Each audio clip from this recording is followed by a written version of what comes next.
Lumalabas lang ang aking mga pimples. Try natin ito. Tingnan natin kung kaya niya talagang takpan ang aking mga imperfections sa face.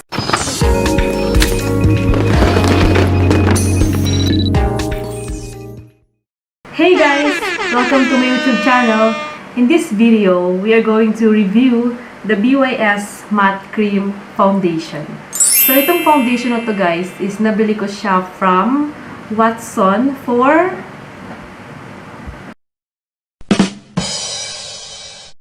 it's a bit expensive for me guys kasi nga imagine 750 pesos. So, madami na siyang mabibili. But since I really want to find the foundation that can hide my pimples kasi now, I have a lot of pimples. As you can see here guys, ayan, dumami na ang aking mga pimples. Bakit tayo tinutubuan ng pimples? Number 1, kasi puyat tayo. Number 2 is because may dirt na dumapi sa ating face. And number 3 is because of the menstruation. So those 3 are scientifically proven guys. It's okay for me guys. It doesn't bother me. Okay lang naman na may ganyan ako. And I can go outside without foundation. But as I said guys, I really want to find the foundation that can hide those pimples. And I tried a lot of foundation pero wala talaga.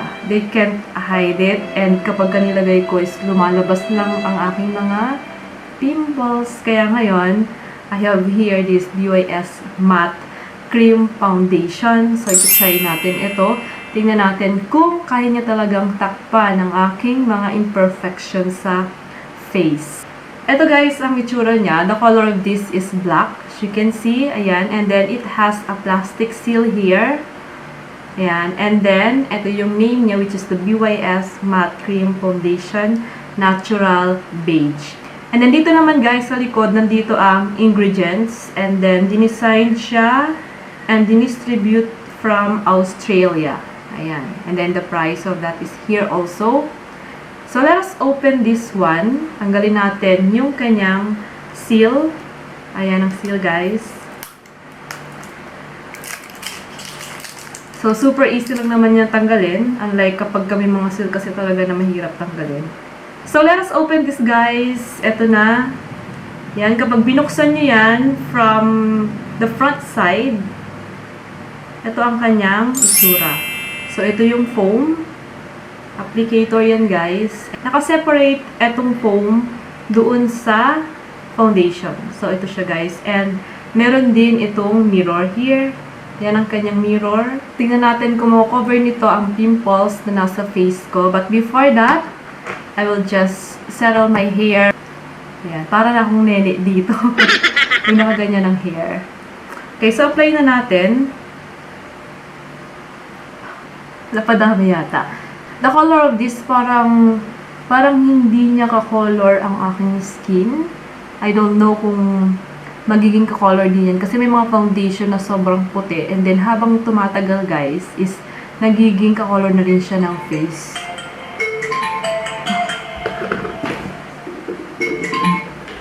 Hello po? Wait lang po.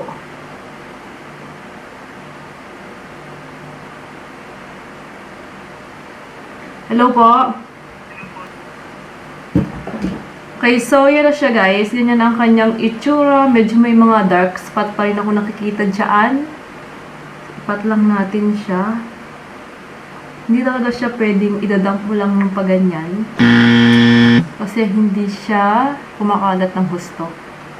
Another part. So, sa part naman na to guys, parang mas okay kung medyo paganyan yung application niya.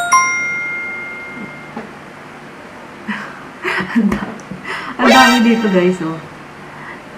Ang dami ng pagka-apply ko dito. And one thing guys that I notice about my skin is kapag dito sa part na to maputi, and then dito naman medyo dark. Kasi nga kapag tayo ay nasa labas, yung ating noo or forehead natin yung na-expose sa sunlight, kaya dito talaga medyo maitim. Hindi siya pantay. Especially kung ang trabaho natin ay sa labas. Kailangan siguro talaga makapal ang pagka-apply nito eh. Kasi pag hindi makapal, kita pa rin yung mga pimple marks or yung mga pimples sa face. Okay, so lagyan din natin guys ng foundation ang ating leeg para pantay ang color ng face at ng leeg, diba? Kasi may mga nag-apply ng foundation sa mukha lang, kaya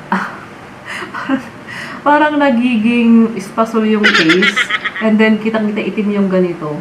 Kasi hindi talaga mapapantayan guys. Kaya kung kayo ay mag-a-apply ng foundation, make sure nyo lang guys na lalagyan nyo rin yung leeg nyo. At the same time, yung tenga nyo rin guys para pantay yung color. Ayan.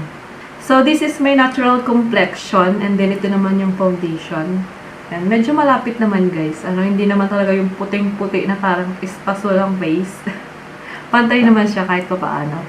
So, guys, I already done putting this foundation on my face. And as you can see here, guys, ang ganda ng finish niya. Parang may pagka-Korean skin. Ang kinis ng face. But, sadly, hindi niya na-cover yung mga pimple marks ko or yung mga pimples ko na gusto kong i-cover. Yan, kita pa rin.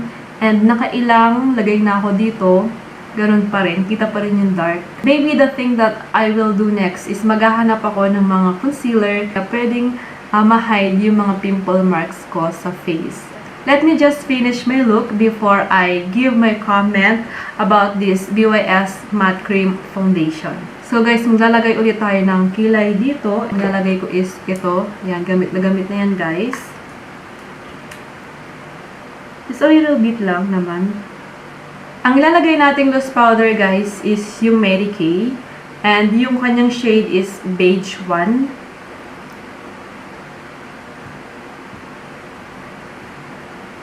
So, nakalagay na ako guys ng loose powder. Ngayon naman is maglalagay tayo ng a little bit of lipsticks. I have here liquid lipstick Advanced Everbelina. So the shade of this is Cashmere Blush, and the other one is Moody Merlot. Let's apply this. Unahin ko muna guys ito. Done with this guys. Na-apply ko na ang Cashmere Blush ng Everbelina. And then, the next thing naman na i-apply ko is ito. This is for the inner part. Yan. And then, ikakalat lang natin.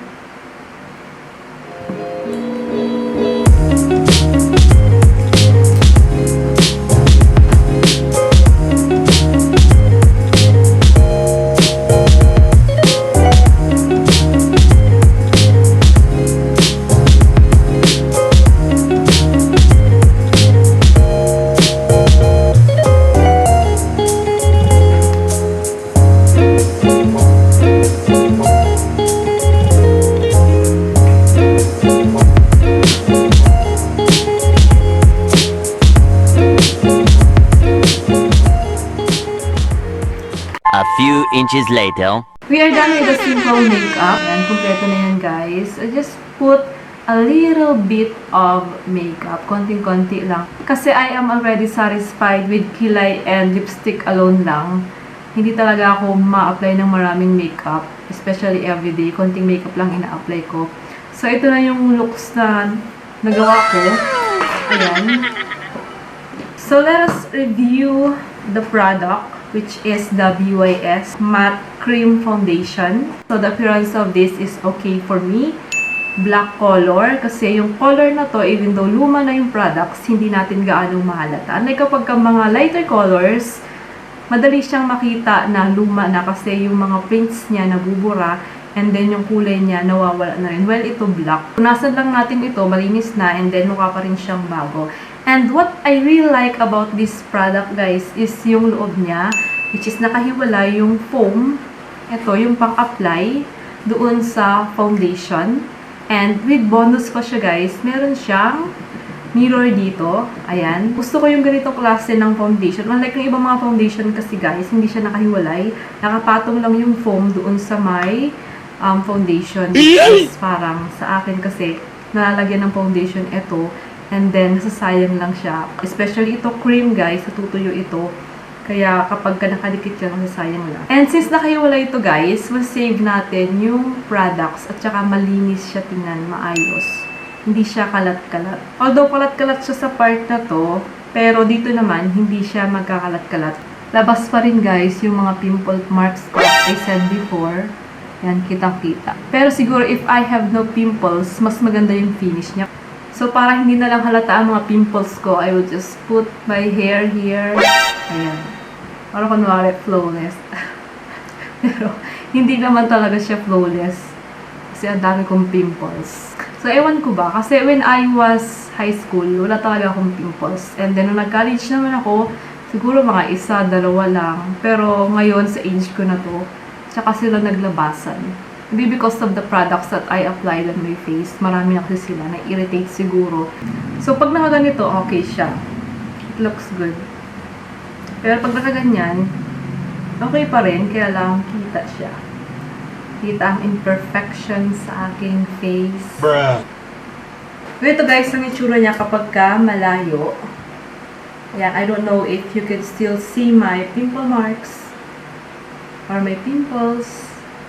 Ayan, and then kapag ka malapit naman, this is how it looks like. Kaya alam niyo yan guys, kapag ka nandito ang hair ng girl, two things lang yan guys. Number one is, they are hiding their big face. Then number two is, they are hiding their pimples. Where okay naman siya, it's up to them, or it's up to us kung anong gusto natin.